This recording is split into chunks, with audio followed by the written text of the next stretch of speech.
Kalau pendidikan anak usia dini belum dijadikan bagian dari proses pembelajaran yang penting untuk ditekuni, kalau bukan saya, siapa lagi?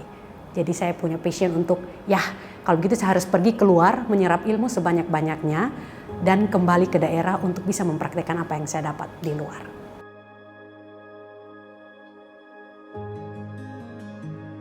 Oke, nama lengkap saya Maria Regina Jaga, tapi biasa dipanggil Inja. Latar belakang pendidikan saya adalah Magister Pendidikan Anak Usia Dini, dan saat ini saya bekerja sebagai dosen di Universitas Katolik Widya Mandira Kupang di Nusa Tenggara Timur. Masternya saya tuh di Amerika Serikat, di Auburn University, spesifikasinya di Early Childhood Education, yang membidangi dan mengurus secara lebih spesifik berkaitan dengan bagaimana implementasi pembelajaran yang cocok untuk pendidikan anak usia dini.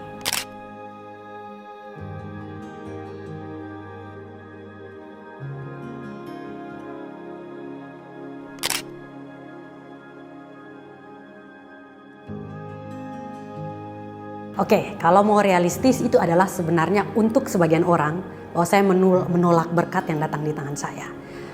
Saya mendapatkan dua tawaran pekerjaan dengan gaji yang cukup fantastis. Tapi saya ingat janji saya pada LPDP bahwa saya hanya akan berguna di tempat saya berasal. Kemudian saya ingat bahwa saya cuma pergi ke luar negeri untuk mencuri ilmunya. Ilmu saya akan mati karena kalau hanya akan dipakai oleh saya sendiri. Saya baru bermakna dan berarti kalau saya jadi berkat buat orang-orang yang tidak punya kesempatan seperti saya. Jadi saya harus pulang, uang bisa saya cari. Berkat tidak saja semata-mata berupa uang, tapi berkat adalah ketika kamu tahu bahwa apa yang kamu pelajari bermakna dan berguna buat orang lain.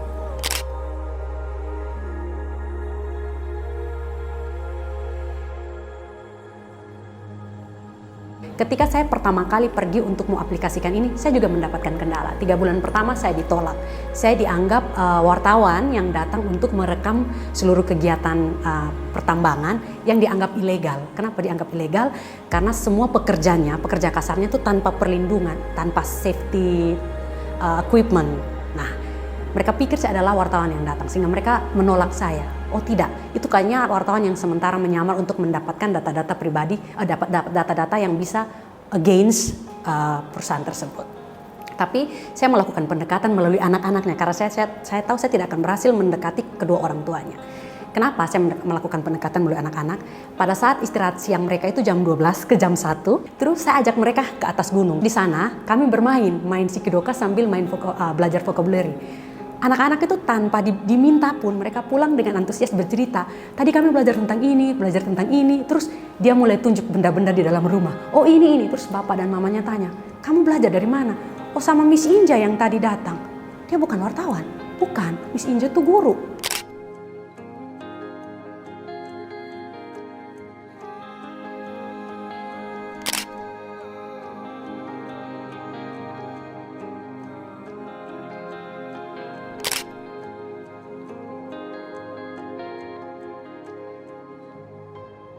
Alasan saya percaya bahwa perempuan sepantas dan selayaknya mendapatkan pendidikan yang tinggi sama dengan lelaki.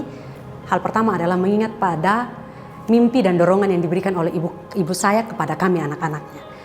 Sekalipun dia besar dalam kultur timur yang keras, tapi ibu saya sangat mendukung kami anak-anaknya untuk bisa mendapatkan pendidikan yang sebesar-besarnya. Bukan tentang gelar, bukan.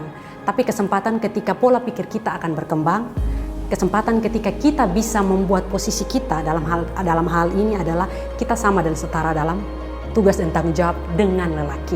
Tapi tidak mengambil tugas dan tanggung jawab lelaki. Dalam artian kita boleh berpendidikan, kita boleh meraih cita-cita kita, dan kita boleh mewujudkan mimpi kita. Kalau laki-laki punya kesempatan dan porsi yang begitu besar, berarti perempuan juga. Karena tanggung jawab dan beban memajukan daerah atau negara itu tidak terletak semata-mata di pundak lelaki. Kalau bisa bekerja sama, kenapa harus berjalan sendiri-sendiri?